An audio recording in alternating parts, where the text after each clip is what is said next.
2019 തീപിടുത്തത്തിന് ശേഷം north church ഇപ്പോൾ പബ്ലിക്കിന് വേണ്ടിയിട്ട് ഓപ്പൺ ആണല്ലോ. അപ്പം നമ്മൾ ഇന്ന് നോർത്ത് ചർച്ചിൻ്റെ ഉള്ളിൽ വിസിറ്റ് ചെയ്യാൻ പോവുകയാണ്. നമ്മൾ വെനസ്ഡേ ആണ് പോകുന്നത്, അതുകൊണ്ട് അത്ര വലിയ തിരക്കോ കാര്യങ്ങളോ ഒന്നും ഉണ്ടായിരുന്നില്ല. സാധാരണ ഇവിടെ അത്യാവശ്യം ക്യൂ ഉണ്ടാവാറുണ്ട്, ഇന്ന് വലിയ ക്യൂ ഒന്നും ഉണ്ടായിരുന്നില്ല. ഇത് ടോട്ടലി ഫ്രീ ആണ്, നമുക്ക് കയറി പോവാം. നമുക്ക് വേണമെങ്കിൽ ടിക്കറ്റ് ബുക്ക് ചെയ്തിട്ട് വരാം. നമ്മൾ ഓൾറെഡി ടിക്കറ്റ് ഓൺലൈനിൽ ബുക്ക് ചെയ്തിട്ടുണ്ടായിരുന്നു, പക്ഷേ അതിൻ്റെ ആവശ്യം ഉണ്ടായിരുന്നില്ല. ആരും ടിക്കറ്റ് ഒന്നും ചോദിച്ചില്ല, നമുക്ക് നേരെ അകത്തോട്ട് കയറി പോവായിരുന്നു.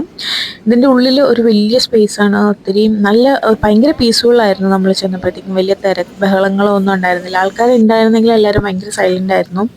ഇവിടെ ഒത്തിരി കാര്യങ്ങൾ കാണാനൊക്കെ ഉണ്ട്, നമുക്ക് ഒത്തിരി നേരം. പിന്നെ ഇതിൻ്റെ ഉള്ളിൽ ഈ ആൾക്കാരുടെ ഫ്രണ്ടിലോട്ട് നമുക്കിപ്പോൾ ഇരുന്ന് പ്രാർത്ഥിക്കും ഒക്കെ ചെയ്യാം, അവിടെ ഇരിക്കുകയും ചെയ്യാം. എത്ര നേരം വേണമെങ്കിലും നമുക്ക് ഇരിക്കാം. ഇവിടെ ചെറിയ ഗ്രില്ല് പോലെ ഇങ്ങനെ ഇട്ടിട്ടുണ്ട്, ഇതിനകത്തോട്ട് നമ്മളെ കയറ്റി വിടും. പക്ഷെ ഫോൺ കൊണ്ടുപോകാം, വീഡിയോ എടുക്കാൻ പറ്റില്ല.